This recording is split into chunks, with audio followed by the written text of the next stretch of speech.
My name is Michal, and this is a presentation of our EACL paper titled Think Twice, Measuring the Efficiency of Eliminating Shortcuts of Question Answering Models. As you might know, language models are inclined to learn prediction shortcuts of their training datasets. The prediction shortcuts are patterns that are common in training data but do not necessarily hold for any example of a given test data. One example of such biases is the reliance on the occurrence of the answer in question answering samples where the answer resides close to the question words. If the model learns such bias from the training data, it will inevitably make errors in the test data which cannot be resolved by following this heuristic. A conventional approach of evaluating models' robustness towards prediction shortcuts like this one is to evaluate our resulting models on the out-of-distribution data. Out-of-distribution data originate from the different data sources as our training data set, for instance, from different set of annotators. You might be wondering what can go wrong in this approach, and this is what we're going to look at in our work. So as you might know, there's several methods for making language models more robust. Some of them are general machine learning methods such as regularization or data augmentation, but in our work we're going to take a closer look at the impact of language-specific methods, such as picking different pre-training models, training dataset, or applying the debiasing methods. So the debiasing methods aim to counteract reliance of the models on biased features in training by additionally penalizing the model for predictions explainable by the biased features. A general recipe for training and creating these methods is to create or train a bias model that can be trained on the biased subset of the data or can be adversarially constructed. Further, the training of the so-called debiased model is then regularized through the biased model, where the bias model downweights the samples marked as biased, or it regularizes the prediction probabilities.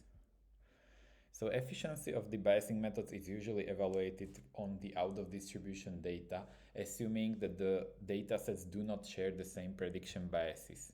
But can that actually be the case? Can the out-of-distribution dataset be solved by also other prediction biases? And also, what if these prediction shortcuts are shared between the datasets? That can happen, for instance, because the annotators want to simplify their work, speed up the annotation of their datasets, and come up with similar heuristic to do so. In our work, we show that this indeed is the case for the question answering datasets in language processing. So how do we find out? We complement the conventional approach of evaluating on out-of-distribution with the more detailed evaluation, which is the evaluation on the reliance on the prediction shortcuts in the model's performance, such as the one we've seen. So the overview of measuring a reliance on shortcuts that we apply is as follows. First, we split the evaluation data to two segments, one, the exploitable, and second, non-exploitable by the specific shortcut features. Then we separately evaluate the model's performance on both groups and compare the performance on these two groups. So first, splitting the data. In the previous literature, we identify 5 QA prediction biases that can be learned from a squad dataset, and we also identify 2 new ones. For each of these, we implement a heuristic that assigns a real valued number to each of the examples. We then use this real valued score to split the dataset so that we maximize the difference between the performance of the model on both groups. To induce reliability in our evaluations, we perform a bootstrapped evaluation so that for each of the two groups we obtain a confidence intervals. Then finally we measure and report the prediction bias as the difference between the lower quantile of the better performing group and upper quantile of the worst performing group.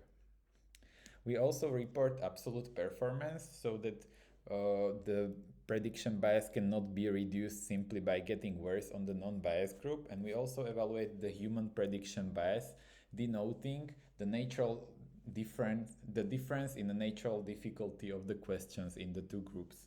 We evaluate this for a mutual agreement of the annotators on the validation split of squad.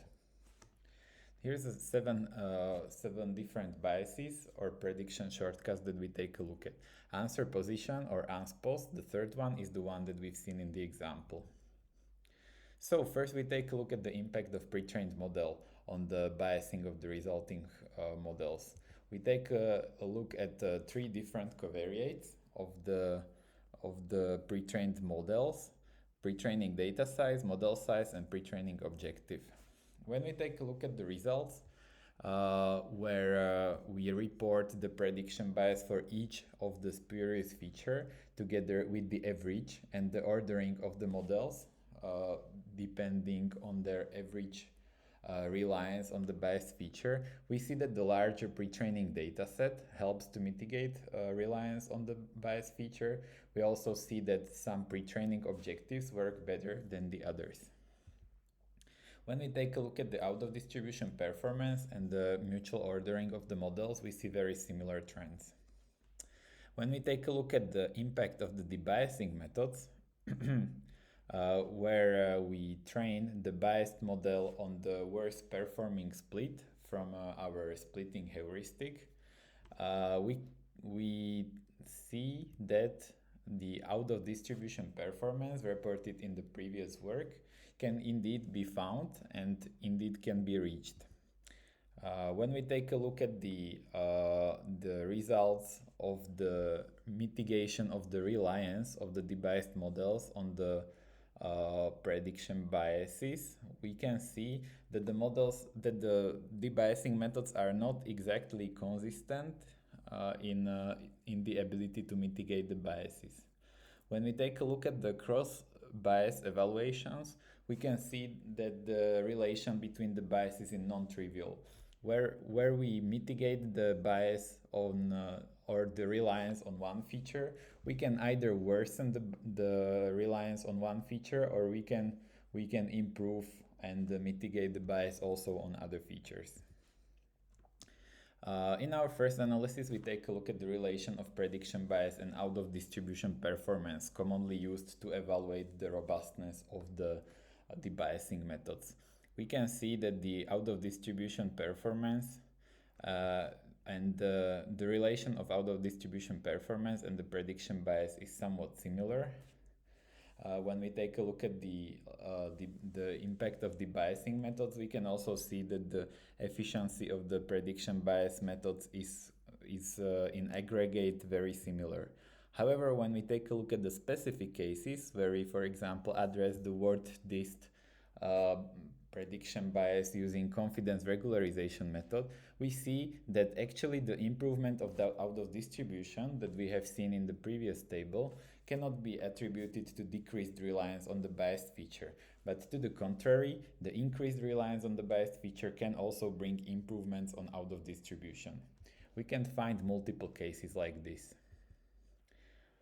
In our second analysis, motivated by the results of the previous one, we take a look at whether the out-of-distribution biases do not indeed share the same biases as the in-distribution dataset. So we trained the Roberta large model separately on each one of the dataset, and then we evaluated the resulting models on the reliance on the biased feature, again on the validation split of squad. What we found is that actually the models trained on out-of-distribution datasets might in many cases rely on the biased features even more than the models trained on squad.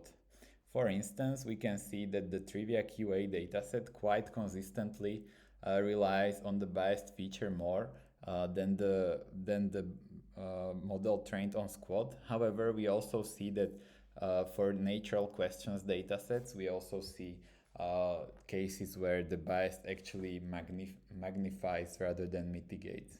What we found in average is that the adversarial QA constructed from the samples that for which the squad trained model was not performing right, mitigates the reliance on bias features the most.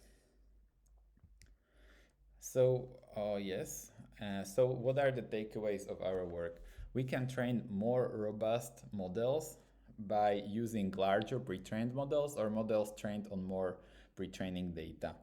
Uh, Training on adversarially collected dataset also mitigates the reliance on the bias, even to the level close to the human level. Debiasing methods can mitigate reliance on address feature in many cases. However, they can also magnify reliance on other non-addressed shortcuts. Their out-of-distribution improvements, reported in previous work, do not seem to be caused by a lower reliance on bias. Also, their efficiency largely rely on hyperparameter selection.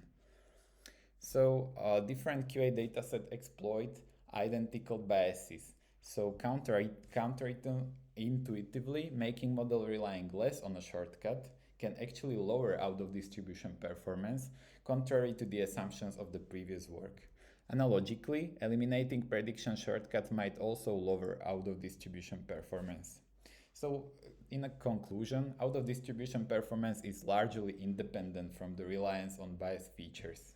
So if the aim of our work is to eliminate reliance on a specific bias, we should evaluate this independently from out-of-distribution evaluation, for instance, through the metrics as the introduced prediction bias. Thank you for watching our video, and if you have any questions, we'll be happy to answer them.